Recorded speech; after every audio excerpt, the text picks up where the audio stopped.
माननीय संग्राम सिंह जी।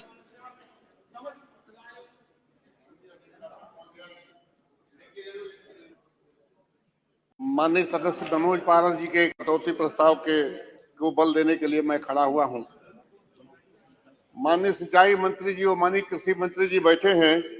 केवल एक सवाल करना चाहता हूं। अभी इन्होंने बताया कि हमारा प्रदेश इतना खुशहाल हो गया है कि किसी चीज की आवश्यकता नहीं है। मैं केवल एक बात पूछना चाहता हूं दोनों लोगों से, 1 किलो बीज को 1 कुंटल बनाने वाला किसान कंगाल क्यों है? 1 किलो गेहूं को 950 ग्राम का दलिया बनाने वाला ये उद्योगपति धनवान क्यों है? केवल इस पर विचार कर लीजिए कि किसान के अनाज की कीमत तय नहीं कर पा रहा किसान, और ये धनवान इसलिए है उद्योगपति कि वो अपने माल का दाम खुद तय करता है। सबसे पहला सवाल तो यही है।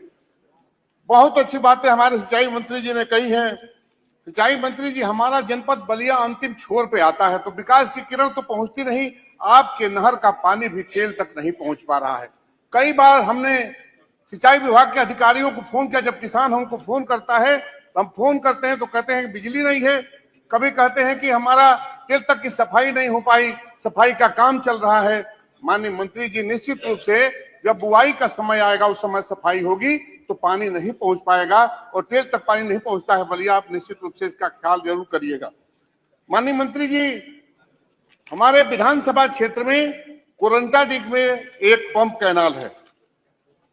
जुलाई 2024 से 630 केवीए का ट्रांसफार्मर, दो ट्रांसफार्मर लगने चाहिए थे। जुलाई से ट्रांसफार्मर नहीं लगने के कारण गांव के जो ट्रांसफार्मर होते हैं उससे किसी तरह से एक पंप चला करके वहां सिंचाई का किसानों की व्यवस्था की जा रही है। हमारे यहाँ रामपुर चित में एक पंप कैनाल है, 20 साल हो गया उसके पंप को लगे हुए। पंप नहीं बदले जाने के कारण सिंचाई की व्यवस्था वहां नहीं हो पा रही है। माननीय मंत्री जी, 20-20 साल पंप के बहुत होते हैं। वो पंप कैनाल तब चालू होगा जब जल्दी से जल्दी उस पर नया पंप लगाया जाएगा। हमारे पलिया खास का पंप कैनाल वर्षों से बंद पड़ा है।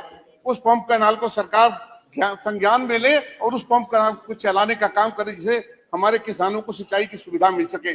सुहाव का पंप कैनाल वर्षों से बंद पड़ा है, वहां सारा इंतजाम है, लेकिन वो पंप कैनाल वर्षों से बंद पड़ा है। मैं सरकार का ध्यान आकृष्ट करना चाहता हूं कि सिंचाई की व्यवस्था नहीं होगी तो किसान हमारा सिंचाई नहीं करेगा तो किसान की उपज कहां से बढ़ेगी और दोगुनी आय कहां से आएगी। मैं माननीय मंत्री जी से कहना चाहता हूं कि ये कर्मचारी आपने जो रखे हैं वो कर्मचारी वहां केवल डेली बेसिस पर रखे जाते हैं जो अपना काम करते हैं, और किसान जब उनसे बात करता है तो कभी कभी उनसे लड़ाई हो जाया करती है।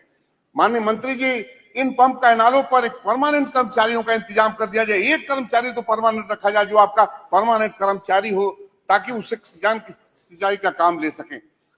माननीय मंत्री जी, प्राइवेट ट्यूबवेल लगाना चाहता है हमारा किसान, लेकिन प्राइवेट ट्यूबवेलों का एस्टीमेट लाखों में बना दिया जाता है और उसके बाद भी हमारा किसान दौड़ता रहता है महीनों, उसको कनेक्शन नहीं मिल पाता है, जिसके वजह से वो किसान अपना प्राइवेट ट्यूबवेल भी नहीं लगा पा रहा है। आज हमारे सभी इस विधानसभा के सदस्यों के एक ट्यूबवेल मांगा जाता है कि एक ट्यूबवेल दीजिए। हमारे 150-200 गांव हमसे एक ट्यूबवेल चयन करके कैसे दे सकते हैं? एक ट्यूबवेल हम चयन करके देते हैं और लिख के दिया जाता है कि 30 दे दीजिए, उसमें से कोई कर देंगे। दूसरे गांव के लोग हमसे कहते हैं कि आपने इसी गांव को क्यों चयन किया? हमारे लिए तो मुसीबत खड़ी हो जाती है। माननीय मंत्री जी, निश्चित रूप से ट्यूबवेलों की संख्या बढ़ाने का काम कीजिए जिससे किसानों को सिंचाई का इंतजाम हो सके। माननीय मंत्री जी, बलिया जनपद में 50% से अधिक ट्यूबवेल खराब पड़े हैं। किसी का पंप खराब है, किसी का ट्रांसफार्मर जला हुआ है, किसी की अन्य कई व्यवस्थाएं हैं। नालियां खराब पड़ी हैं, नालियों के बगैर पानी अंतिम खेत तक नहीं पहुंच पा रहा है, जर्जर हो चुकी है, वर्षों से वो नालियां नहीं बनी है। नए जो ट्यूबवेल बन रहे हैं उसमें जो पाइपलाइन डाली जा रही है कुछ दूर तक डाली जा रही है, उनकी पूरी क्षमता के सिंचाई का इंतजाम नहीं हो पा रहा है। इसलिए मैं आपसे कहना चाहता हूं माननीय मंत्री जी, निश्चित रूप से सदन के अंदर जो बात रखी जाए अधिकारियों के माध्यम से, जो आपका प्रस्ताव रखा जाए, जो बजट रखा जाए, लेकिन निश्चित रूप से आप दोनों लोग किसान लगते हैं, निश्चित रूप से हाथ अपने कलेजे पर रख के सोचिएगा कि कोई आदमी अपने बेटे को किसान क्यों नहीं बनाना चाहता है। अगर हमारी आमदनी हो जाती उद्योगपतियों की तरह, कोई आदमी शहर की तरह नहीं भागता, क्योंकि देहात से अच्छी न हवा कहीं मिलेगी, न जलवायु कहीं मिलेगी, न पानी कहीं मिलेगा। इसलिए मैं आपसे कहना चाहता हूं कि अगर इंतजाम आप अच्छा कर दें तो गांव का आदमी गांव में रह करके अपने बच्चे को भी किसानी करा करके और निश्चित रूप से उद्योगपतियों की तरह शाम को निकल करके और अब 4-4 पहिया की गाड़ियों में अच्छी गाड़ियों में चलने का किसान काम करेगा। ये माननीय सदस्य समाप्त कर लीजिए। तो हमारा देश खुशहाल होगा।